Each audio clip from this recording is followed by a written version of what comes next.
अपने आत्माओं,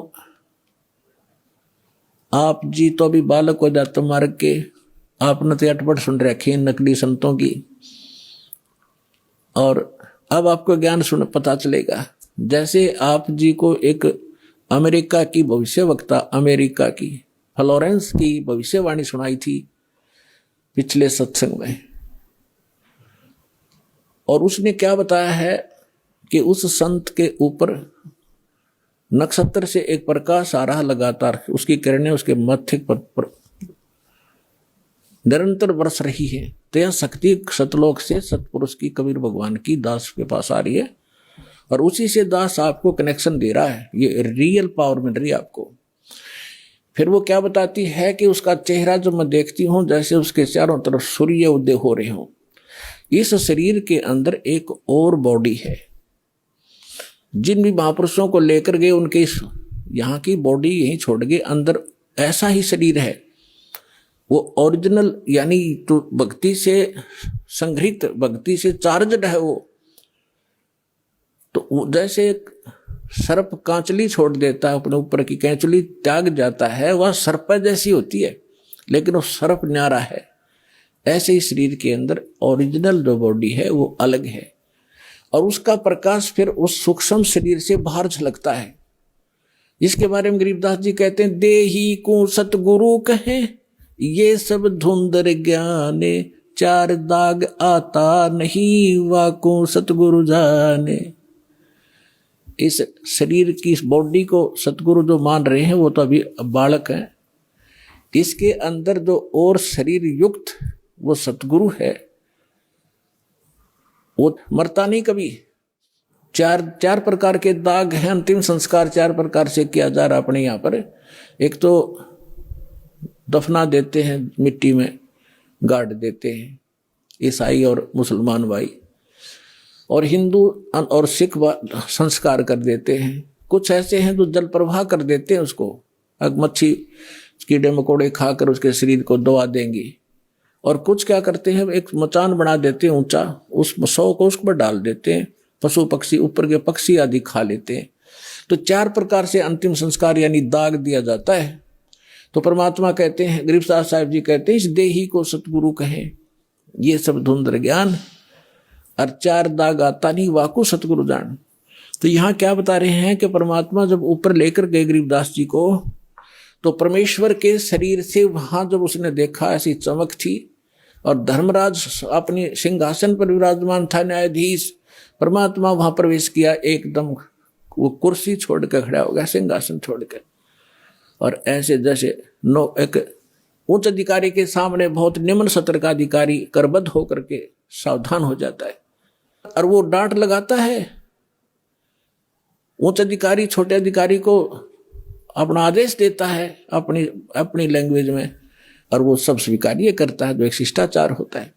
तो क्या कहते हैं, धर्मराज दरबार में देई कबीर तलाक, मेरे भूले चूके हंस को तू पकड़िए मत कजाक। है जिस धर्मराज के सामने ब्रह्मा विष्णु महेश की हिम्मत नहीं जाकर को अपशब्द बोल दे, ये तो आप यहीं देख लो, अपने चीफ जस्टिस के सामने प्रधानमंत्री की हिम्मत नहीं, उसको जाकर कुछ वहां प्रधानमंत्री के सामने भी सिंहासन नहीं छोड़ेगा चीफ जस्टिस।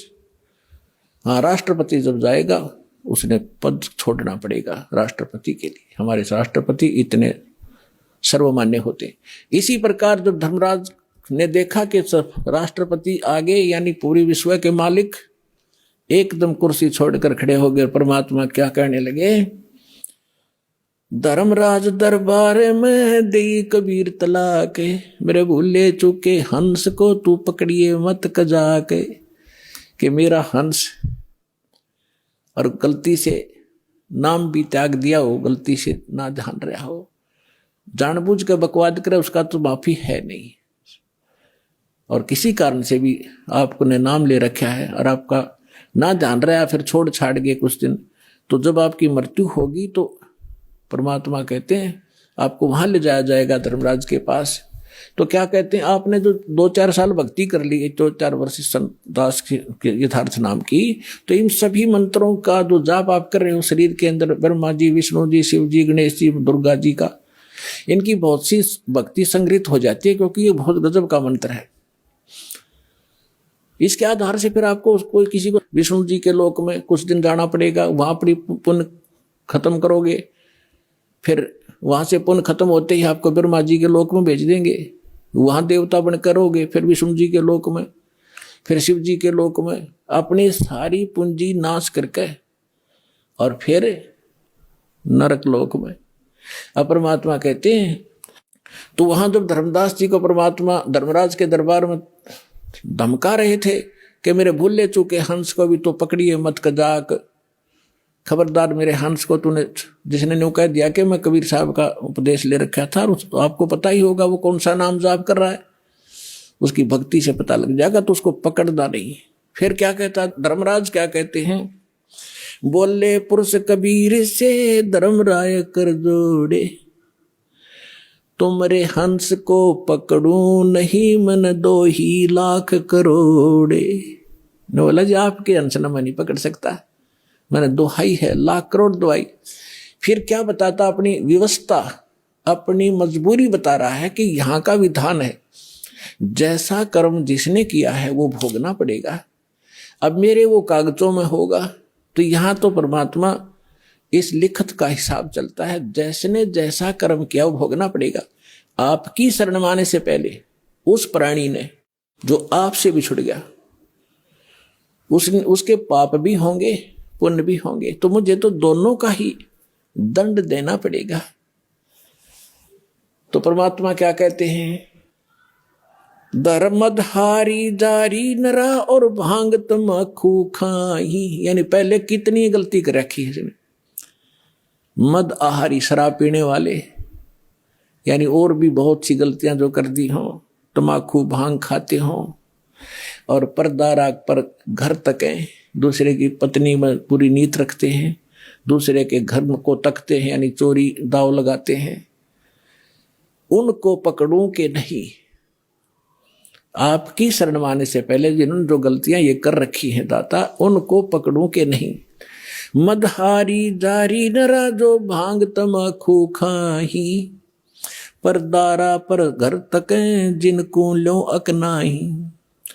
धर्मराय विनती करे सुनियो पुरुष कबीर, हे भगवान कबीर सुनियो, जिनको तो पकड़ने पड़ेंगे और जड़नी पड़े जंजीर। अब परमात्मा क्या कहते हैं, कर्मों से तीरथ हैं अब हैं जो शरण कबीर, जिनको निश्चय मारे हूं और काटो बल तकसीर। यानी परमात्मा क्या कहते हैं, पहले किए सो बकस हूं आगे करे ना कोई, गरीबदास कबीर कहे धर्मराय सो नाम रटे मम सोई। ये कर्म ब्रह्म ब्रह्मंड के मैं पल में करहूं नेश, जिन हमरी दो ही दई सो करो हमारे पेश। अपने आत्माओं अध्यात्म ज्ञान का तभी छींट भी नहीं थे अपने पास। इस जैसे आप देखते हो प्रत्येक देश में, प्रत्येक देश का एक राजदूत भवन होता है, ऐसे ही परमात्मा ने प्रत्येक ब्रह्मांड में अपना एक राजदूत भवन बना रखा है।